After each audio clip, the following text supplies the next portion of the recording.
हाँ जी students, in this video we are going to continue our study about crystal field stabilization energy. In the previous video lecture we have discussed about the crystal field stabilization energy in case of octahedral field of ligands. When 6 ligands approach the metal atom or ion, then how the 5 degenerate d orbitals split into two different levels. One is Eg set of orbitals, one is T2g.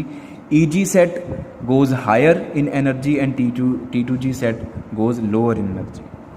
So Eg की energy increase हुई, वो unstable हो गया. T2g की energy decrease हुई, वो वाले orbitals stable हो गए. वो ऑक्टाहेड्रल की स्टोरी है. Now we are going to discuss about the tetrahedral complexes, that how the splitting of degenerate d orbitals takes place in case of tetrahedral field of ligands. Means to say when 4 ligands are approaching to the central metal के around 4 ligands आ रहे हैं और tetrahedral geometry के साथ लगेंगे, उस case में splitting कैसे होती है बेटा? This is the splitting of degenerate d orbitals. This is the case when ligands are very far away from the metal atom. This is the case when ligands are near but not very close.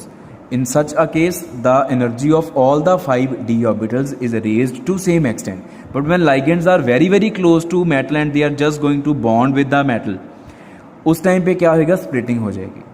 और tetrahedral field में क्या होता है कि जो 3 orbitals हैं D X Y Y Z and D Z X, उनकी energy increase होती है और जो बाकी बचे 2 D X square minus Y square and D Z square, उनकी एनर्जी डिक्रीज होती है. ये तीनों अनस्टेबल हो गए और ये दोनों स्टेबल हो गए.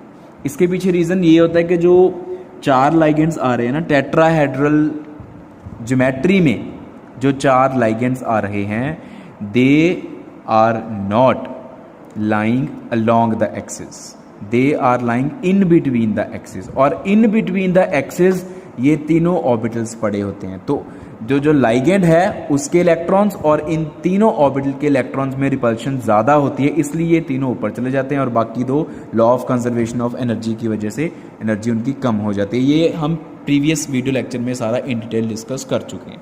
आई am just going to revise a little bit about the splitting diagram. तो ये जो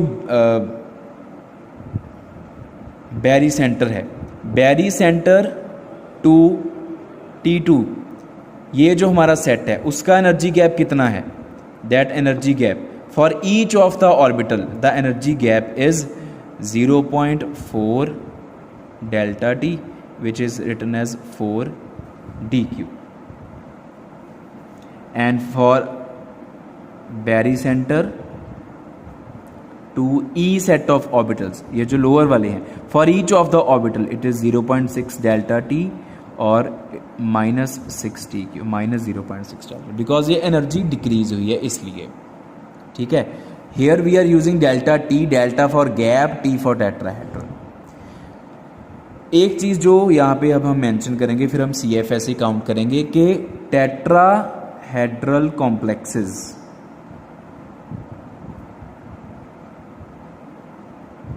या इन tetrahedral complexes energy gap between the 2 split levels, कौन कौन से? T2 and E set, is never very large. ये जो गैप है ना, जैसे हमने ऑक्टाहेड्रल में पढ़ा था कि अगर वीक फील्ड लाइगेंड होएगा तो ये गैप कम होएगा, स्ट्रॉन्ग फील्ड लाइगेंड होएगा ये गैप ज़्यादा होएगा.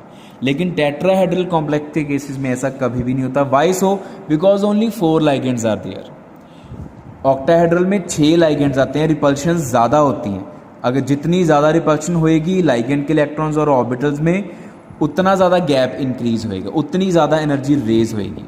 लेकिन टेट्राहेड्रल में गैप कम क्यों होता है? क्योंकि 4 लाइगेंड्स ही आ रहे हैं और रिपल्शन ज़्यादा फील नहीं होती. और एक बात और है कि ये जो लाइगेंड्स हैं वो किसी भी ऑर्बिटल के तरफ डायरेक्टली नहीं आते. They are not pointing directly towards any of the orbitals. अगर वो सीधा ऑर्बिटल वाली डायरेक्शन में आएंगे तो फिर वो ऑर्बिटल ज़्यादा रिपल्शन फील करेंगे, उनका दूसरे ऑर्बिटल से गैप बहुत ज़्यादा हो जाएगा. रिपल्शन ज़्यादा होगी, लड़ाई ज़्यादा होगी, गैप ज़्यादा होएगा।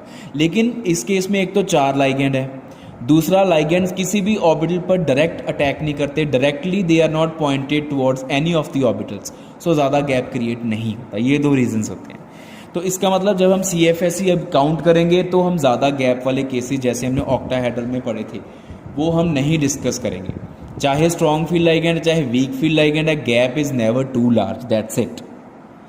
In tetrahedral complexes energy gap is never very large, although ये भी मैं लिख देता हूँ आपको, although the ligands are strong field ligands।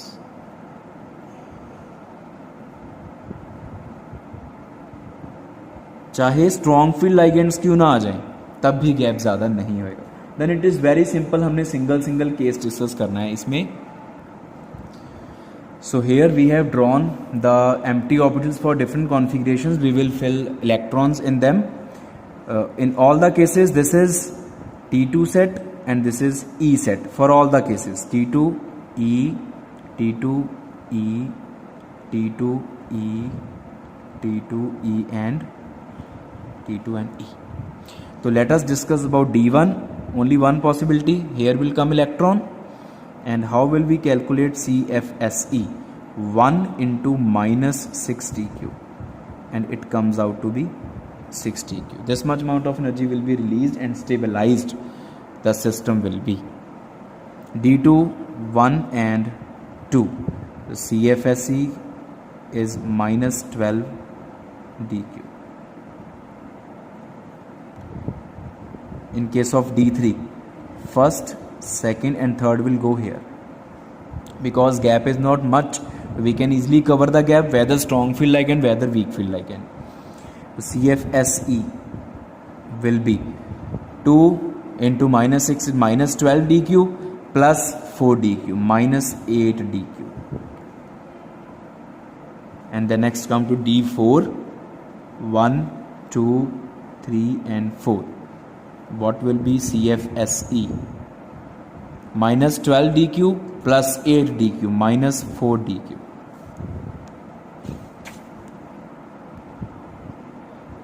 D5, 1, 2, 3, 4 and 5. CFSE will be minus 12 dq plus 12 dq, 0. Then next is D6. First, second, third, fourth, fifth and sixth will come here. After each unpaired, पहले unpaired electron सारे orbitals में एक एक, फिर उसके बाद pairing. और ये पेयरिंग हमने अपनी मर्जी से नहीं करवाई। अपनी मर्जी मेरी कब होती? जब मैं ऊपर से नीचे लेके आके स्पेशल पेयरिंग करवाता। तो ये ऐसे चलेगा, इसको हम पेयरिंग एनर्जी प्रोवाइड नहीं करेंगे। तो CFSE विल बी यहाँ पे एक की minus 6, it is minus 18 dq plus 12 dq, it is minus 6 dq for D6। हाँ जी, now next is D7, first, second, third, fourth, fifth and sixth will come here and seventh will come here. So these two pairs are not formed according to us. It was already meant to be formed. ये बनने ही थे, ये हमने नहीं बनाए special. तो CFSE में P provide नहीं करेंगे हम। तो देखो 4 इलेक्ट्रॉन यहाँ पे आ गए, minus 6 dq for each minus 24 dq and plus 12, it comes out to be minus 12 dq। और इसमें क्या आएगा अभी हमारे पास 8 इलेक्ट्रॉन्स, 1, 2, 3, 4, 5, 6, 7 एंड 8 CFSE। यहाँ पे आएगा minus 24 dq plus 12, minus 12 dq। Sorry, यहाँ पे 16 है, माइनस 24 प्लस 16, तो D8 के लिए हमारे पास माइनस 8 dq आया। D9, 1, 2, 3, 4, 5, 6, 7, 8 and 9 and CFSE is in this case minus 4 dq। 1, 2, 3, 4, 5, 6, 7, 8, 9 and 10 and CFSE in this case is again 0. So this is the calculation of crystal field stabilization energy in case of tetrahedral field of ligands, and in previous lecture we have discussed in very much detail the calculation of CFSE for octahedral field of ligands, and this topic is very important from examination point of view.